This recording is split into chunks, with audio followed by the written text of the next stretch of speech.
Moi, j'ai toujours vécu en camion. Donc, je sais pas quoi te dire, moi.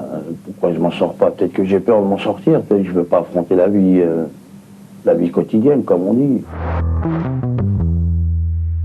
Je prends la cam, c'est tout, hein, la poudre. Hein. C'est longtemps? Ça fait 17 ans. Comment t'as commencé? J'ai 30 ans. Ben, j'ai commencé parce que j'ai commencé quand j'étais à l'école à fumer, à prendre des acides, enfin à faire les cons, tu vois. Et après, bon, à 18 ans, bon, au niveau familial, c'était pas ça, tu vois. Moi, je me suis partie de chez moi. J'ai pris mon appartement. À l'époque, j'avais une bonne place, heureusement. Je travaillais dans l'informatique, je travaillais 4 ans. Et là, bon, j'avais un 2 pièces, un HLM, je payais pas cher, 500 et quelques balles. Et j'ai tenu comme ça, tu vois, pendant 4 ans. Et après, bon, bah, voilà, quoi. Après, c'était la décadence, hein. Après, j'étais obligée de venir à voler, à faire la tire, à faire... Non, je déconne pas, mais la vérité, je vois rien en ce moment, je vois rien. Tu vois pas devant toi? Non, j'arrive pas, je peux pas, j'arrive pas, je mange pas, je dors pas, je fais rien. Tu vois pas la gueule que j'ai, tout le monde me dit... tu deviens quoi? Mais tu penses à ça des fois? À quoi?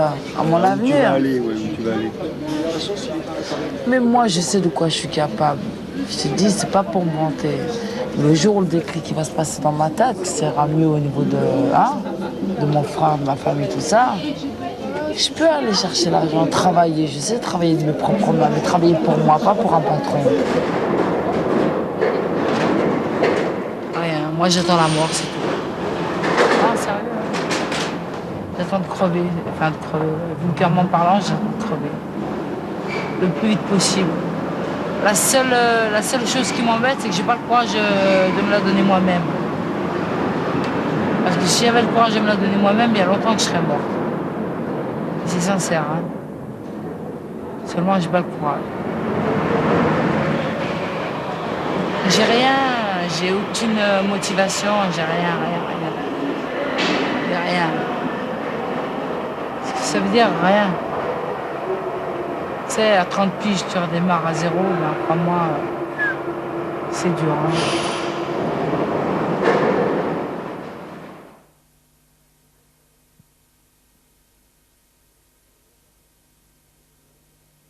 C'est prioritaire la cam, si tu veux. Tu manges ou que tu manges pas, tu t'en fous. Pour toi, c'est pas le problème de pas manger. Le problème, c'est d'avoir la cam, de te camer, de prendre. Moi, quand je prends ma cam, pour moi, je suis pas défoncé, je suis normal, tu vois. C'est comme je suis quand je touchais pas la cam.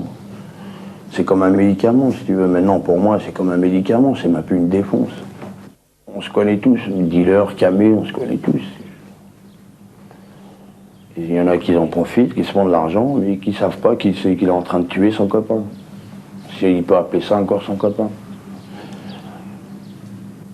Pour moi, j'ai toujours vécu en camé, si tu veux. J'ai jamais vécu en un mec qui n'a jamais touché à la cam. Moi, j'ai toujours vécu en camé. Donc, je sais pas quoi te dire, moi. Pourquoi je m'en sors pas? Peut-être que j'ai peur de m'en sortir. Peut-être que je veux pas affronter la vie quotidienne, comme on dit. Travailler, rentrer chez soi. Moi, je sais pas ce que c'est. Pour moi, il n'y a pas de futur. Rien du tout. Pour moi, je vis le jour le jour. Peut-être que demain, je vais crever. Peut-être que je vais tomber en OD, il va savoir. Moi, je ne vis pas pour le futur, mais je vis le jour le jour. Là, je viens de perdre un copain à moi, il y a samedi dernier.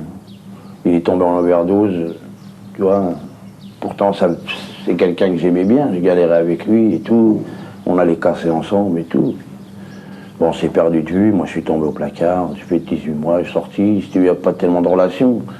Parce que quand tu arrives à t'en sortir plus ou moins, tu te crois un peu supérieur aux autres, tu vois.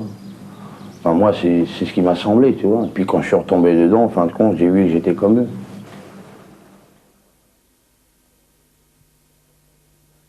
Moi, si je m'en suis sorti, c'est parce que quand je suis sorti, j'ai fréquenté des gens qui n'ont jamais eu affaire à la drogue. C'est des gens honnêtes, des gens qui travaillent. Qui ont parlé, qui m'ont parlé, qu'on a discuté, on a eu des sujets de conversation, le pourquoi du comment, et puis sans dire me faire la morale. Mais la prison, ça fait arrêter rien du tout. La prison t'arrête, c'est parce que c'est la force des choses, t'es obligé d'arrêter. Il n'y a pas de mystère. De dire en prison, de dire je vais arrêter ci, je vais arrêter ça, c'est facile.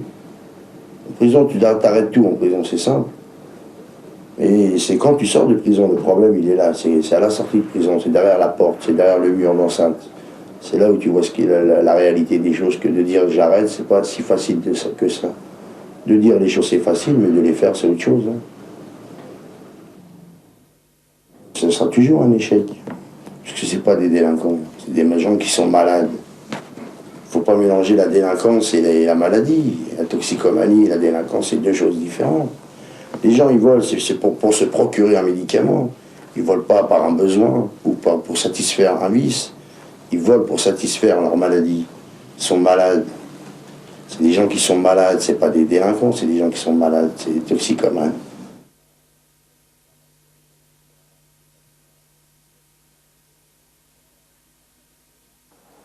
Le manque, je crois que c'est une des souffrances le pire que je connaisse, moi. Possible qu'il existe des souffrances supérieures, mais bon, ça se concrétise par du froid, du chaud, des transpirations et une répulsion de ta personne, de ton corps. Par le fait que, bon, lorsque tu transpires, c'est une transpiration très dure, très acide, tu pues, toi. Et tu ne supportes pas la présence d'une autre personne à côté de toi.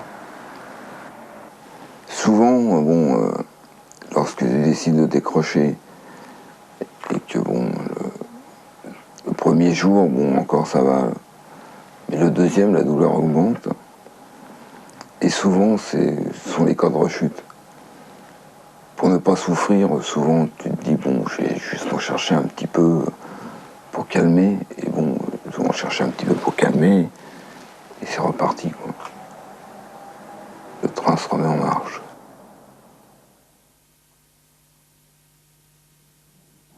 Je suis là mangeant le métro. Et ben, bonjour messieurs, dames. Mon cadeau a été ma libération de prison au mois de décembre. Ce que je vous demanderai dans la mesure de vos possibilités, c'est 1 ou 2 francs ou un ticket restaurant. De façon à ce que je puisse faire un repas. D'avance, merci et bonne journée à tous.